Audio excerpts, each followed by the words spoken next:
एक बात है जो मुझे हमेशा बहुत हैरान करती है। हजारों साल गुजर गए पर रामायण की कहानियां आज भी अपनी सी लगती हैं। जय श्री राम का नारा आज भी मन में एक अजीब सा सुकून लाता है। ये सिर्फ एक पुरानी कहानी तो नहीं हो सकती है ना? नहीं, बिल्कुल नहीं। तो मैंने सोचा क्यों ना आज इसकी बिल्कुल शुरुआत में चलें, जन्म से लेकर वनवास तक, और ये समझने की कोशिश करें कि इन घटनाओं में हमारे लिए आज क्या छिपा है। ये बहुत दिलचस्प सवाल है, क्योंकि रामायण मतलब सिर्फ घटनाओं का एक लेखा जोखा नहीं है। ये चेतना के विकास की एक यात्रा है। अच्छा। ये हमें दिखाती है कि एक इंसान अपनी मानवीय सीमाओं में रहते हुए भी दिव्यता को कैसे छू सकता है, और इसकी हर घटना, हर पात्र एक प्रतीक है। तो आज का हमारा मिशन यही है। हम सब कहानी तो जानते ही हैं, लेकिन आज हम उसके पीछे छिपे क्यों और कैसे को समझने की कोशिश करेंगे। राम का जन्म, उनकी शिक्षा, विवाह और सबसे जरूरी उनके वनवास का वो फैसला। चलिए शुरू करते हैं। शुरुआत होती है एक संकट से। देखिए, जब भी समाज में अन्याय, अहंकार, अधर्म ये सब बहुत बढ़ जाता है, तो संतुलन बनाने के लिए एक नई ऊर्जा की जरूरत पड़ती है। उस समय पृथ्वी पर राक्षसों का अत्याचार था। ऋषि मुनि यज्ञ नहीं कर पा रहे थे, आम इंसान डर में जी रहा था।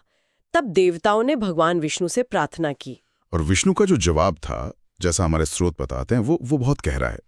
उन्होंने ये नहीं कहा कि अच्छा ठीक है, मैं जाके सबको खत्म कर दूंगा। हाँ, बिल्कुल। उन्होंने कहा समय आ गया है कि मैं मनुष्य रूप में जन्म लूं, ताकि लोगों को ये दिखा सकूं कि धर्म का मार्ग कठिन अवश्य है पर असंभव नहीं। तो क्या इसका मतलब ये है कि अवतार का मकसद सिर्फ राक्षसों का वध नहीं था? बिल्कुल नहीं। ये एक तरह का क्या कहते हैं, रोल मॉडल बनना था। ये सिर्फ विनाश के लिए नहीं था, ये निर्माण के लिए था। निर्माण के लिए। हाँ, एक ऐसे चरित्र का निर्माण जिसे देखकर लोग समझ सकें कि धर्म का पालन कैसे किया जाता है, खासकर जब हालात मुश्किल हों। ईश्वर ये नहीं कह रहे थे कि मेरी तरह बनो, बल्कि ये दिखा रहे थे कि एक आदर्श इंसान कैसे बना जा सकता है। और इसी आदर्श के जन्म की भूमि बनी अयोध्या। राजा दशरथ का राज था। एक आदर्श राजा, प्रजा सुखी, पर उनके अपने जीवन में एक अधूरापन था। संतान का न होना, और उन्होंने पुत्र प्राप्ति के लिए पुत्रेष्ठी यज्ञ किया।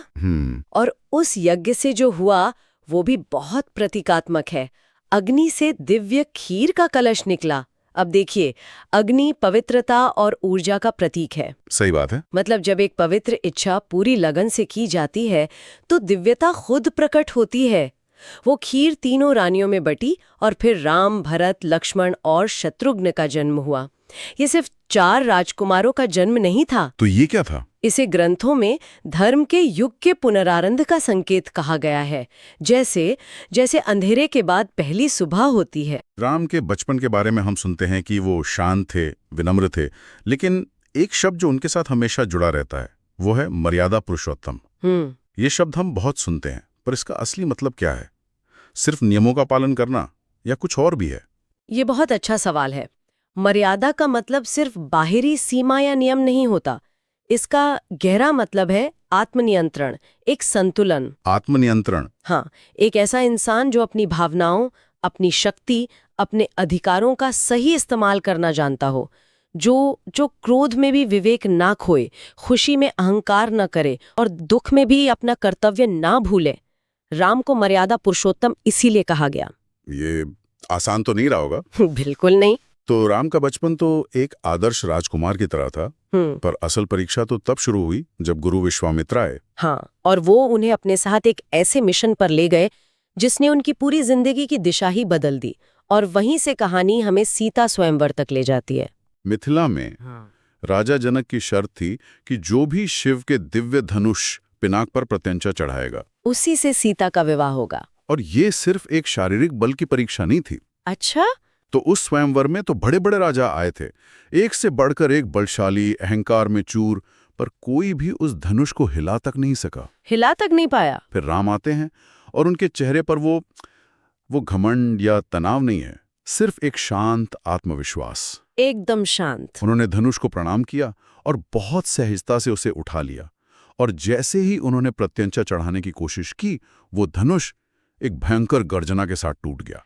अब यहाँ रुककर सोचना पड़ेगा, ये सिर्फ एक धनुष का टूटना तो नहीं था। बिल्कुल नहीं, वो धनुष शिव का था, मतलब अहंकार का प्रतीक। राम ने उसे अपने बल से नहीं, अपनी विनम्रता और अपनी पात्रता से तोड़ा। वाह! ये इस बात का संकेत था कि जो व्यक्ति अहंकार को तोड़ सकता है वही प्रकृति यानी सीता के साथ एकाकार हो सकता है।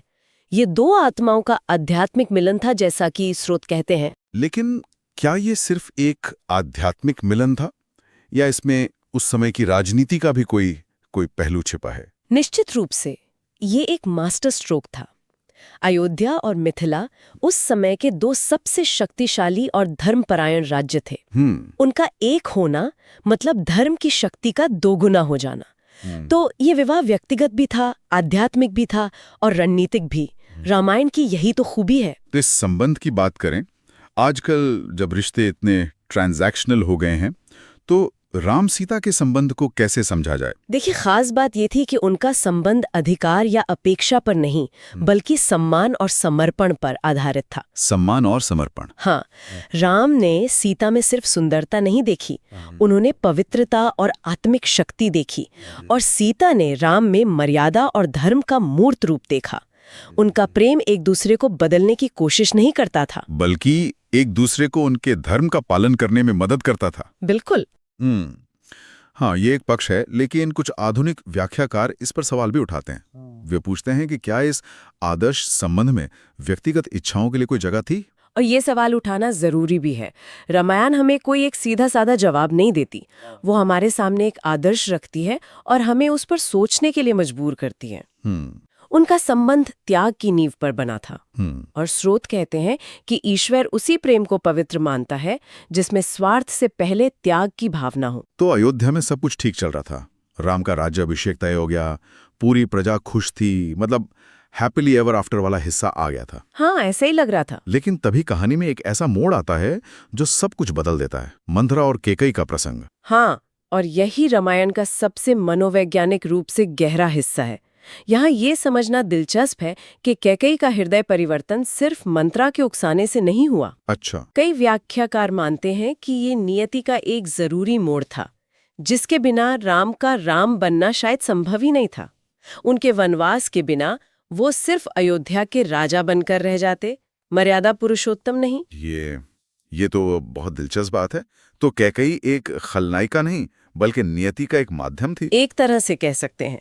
उनके मन में ईर्ष्या और असुरक्षा का बीज तो मंथरा ने बोया, पर फिर उन्होंने दशरथ से वे दो वरदान मांग लिए जो कहानी की दिशा हमेशा के लिए बदल देते हैं। भरत के लिए राज और राम के लिए 14 साल का वनवास। अब यहाँ राजा दशरथ एक भयानक दुविधा में फंस गए। एक तरफ एक पिता का प्रेम और दूसरी तरफ एक राजा का वचन। उन्होंने वचन को चुना और वो टूट गए। लेकिन उससे भी ज्यादा चौंकाने वाली राम की प्रतिक्रिया थी।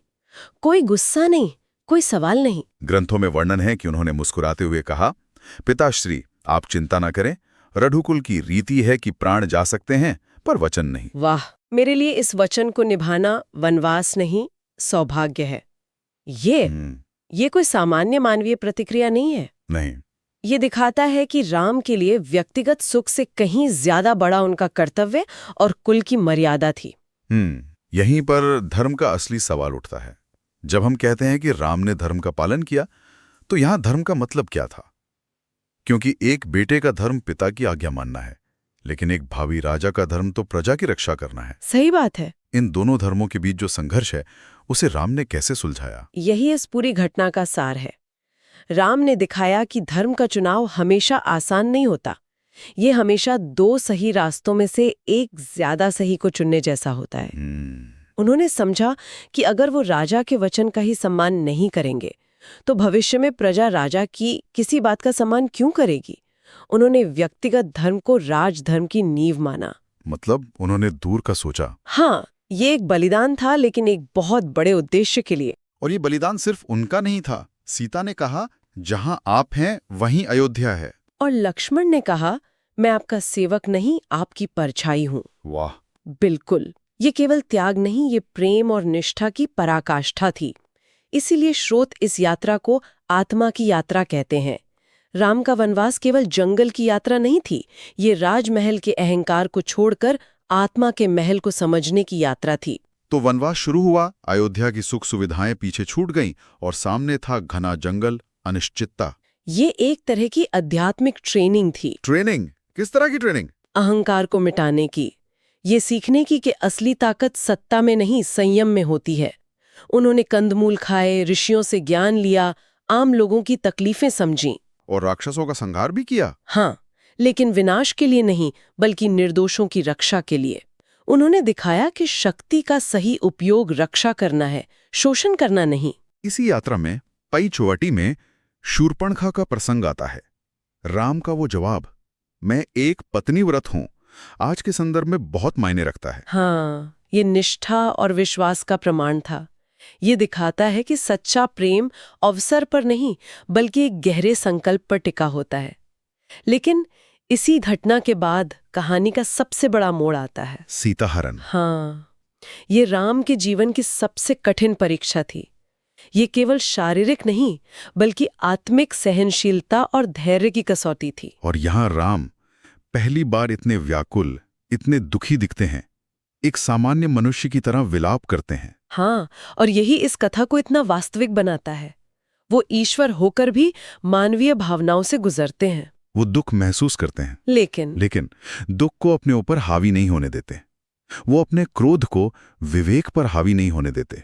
उनका एक बहुत प्रसिद्ध कथन है, क्रोध बुद्धि को नष्ट करता है। और जिसकी बुद्धि नष्ट हो जाती है, उसका सब कुछ नष्ट हो जाता है। बिल्कुल, उन्होंने अपने दुख को संकल्प में बदला, घृणा में नहीं। तो वनवास का ये चरण हमें सिखाता है कि जीवन के इस जंगल में जब अन्याय हो तो अपने अंदर की शांति को खोना ठीक नहीं है। एकदम सही कहा आपने। धर्म का असली पालन तब नहीं होता जब सब कुछ अच्छा चल रहा हो। असली परीक्षा तो तब होती है जब हर परिस्थिति आपके खिलाफ हो और फिर भी आप सत्य और करुणा का रास्ता न छोड़े।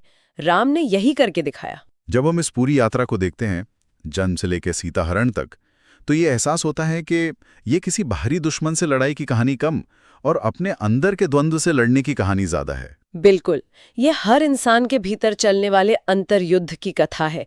एक तरफ राम है जो सत्य, धर्म, मर्यादा के प्रतीक है, और दूसरी तरफ रावण जो अहंकार, वासना और क्रोध का प्रतीक है। और ये लड़ाई हम सब के अंदर हर दिन चलती है। तो राम के जीवन के इस हिस्से से मुख्य सीख क्या निकलती है? सबसे बड़ी सीख तो ये है कि सच्ची शक्ति धैर्य और संयम में है। सबसे बड़ा पराक्रम अपने मन पर काबू पाना है। दूसरी सीख है कि त्याग और प्रेम से ही असंभव को संभव बनाया जा सकता है। और तीसरी सबसे जरूरी बात, सीता का धैर्य, लक्ष्मण की निष्ठा और आगे चलकर हनुमान की भक्ति। ये सिर्फ पात्र नहीं है, ये एक सार्थक जीवन के 3 स्तंभ हैं: सहनशीलता, समर्थन और निस्वार्थ सेवा। और राम राज्य का जो आदर्श हम देखते हैं, उसका असली मतलब क्या है? स्रोत बताते हैं कि राम राज्य कोई बाहरी राजनीतिक व्यवस्था नहीं है, ये भीतर की व्यवस्था है। भीतर की व्यवस्था। हाँ, जब हमारे विचार शुद्ध हों, कर्म सच्चे हों और हमारा हृदय विनम्र और प्रेम से भरा हो, तभी हमारे भीतर राम राज्य की स्थापना होती है। ये बाहर से नहीं, अंदर से शुरू होता है। तो बात यहाँ आकर रुकती है। ये कहानी हमें बताती है कि राम कहीं बाहर नहीं, हमारे अंदर ही हैं। हर बार जब हम मुश्किल हालात में भी सच का रास्ता चुनते हैं, जब हम अपने गुस्से पर काबू पाते हैं, तो हमारे अंदर का राम जाग उठता है। और ये हमें एक बहुत महत्वपूर्ण सवाल पर लाकर खड़ा कर देता है। सोचने वाली बात यह है कि अगर राम हमारे भीतर हैं, तो रावण भी है। अपने जीवन की अगली चुनौती में हम अपने भीतर के राम को शक्ति देंगे या रावण को, और इस चुनाव का परिणाम क्या होगा? जय श्री राम।